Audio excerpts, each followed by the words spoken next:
Leo, reading mo for the first week of the month. Pero timeless reading din to kahit lumipas yung petsang nakalagay dyan. Ano? Maraming salamat, Leo, sa iyong patuloy na suporta pagsubaybay bago ka man dito or matagal na.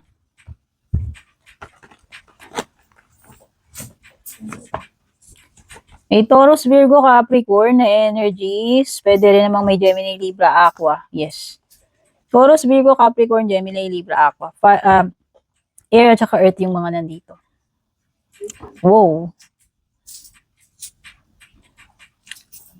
So, nakikita ko yung iba sa inyo. Pagiging single. Happily single. Successful. Glowing. So, nakikita ko ito ay glow up pagdating sa iyong career, sa sarili mo, personal growth mo, pagiging independent, hindi lang financial, no? Kaya mo mag-isa eh, hindi mo kailangan ng mga jowa. Yun yung nafe-feel ko, Leo. So, yung iba sa inyo, kahit wala kayong jowa, wala kayong ka-date ngayong Valentine's, happy kayo, kontento kayo, no? And successful kayo at marami kayong datong. Nag-glow kayo pagdating sa mga ganong bagay.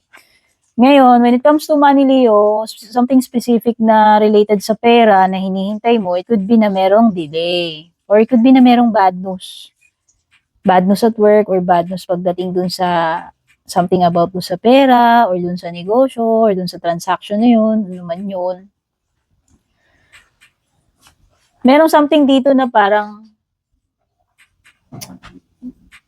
gustong simulan pero hindi masimulan. Could be ang blockage related sa pera.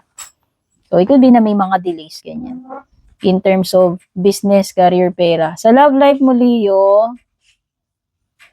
meron ditong stuck.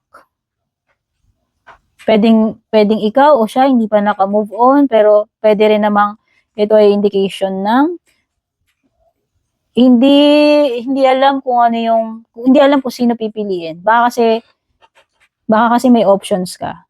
So, baka pwedeng nahihirapan ka mag-decide about something or mamili.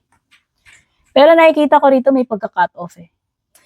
You could be dealing with someone na pwedeng divorced, hiwalay na, or byuda na.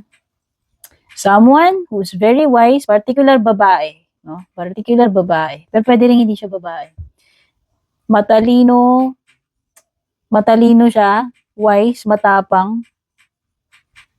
Ito yung ito yung mga tipo ng mga nakaka-intimidate na babae. Yes, ito yung mga babaeng alam nila yung worth nila, hindi sila maghahabol. So, yan.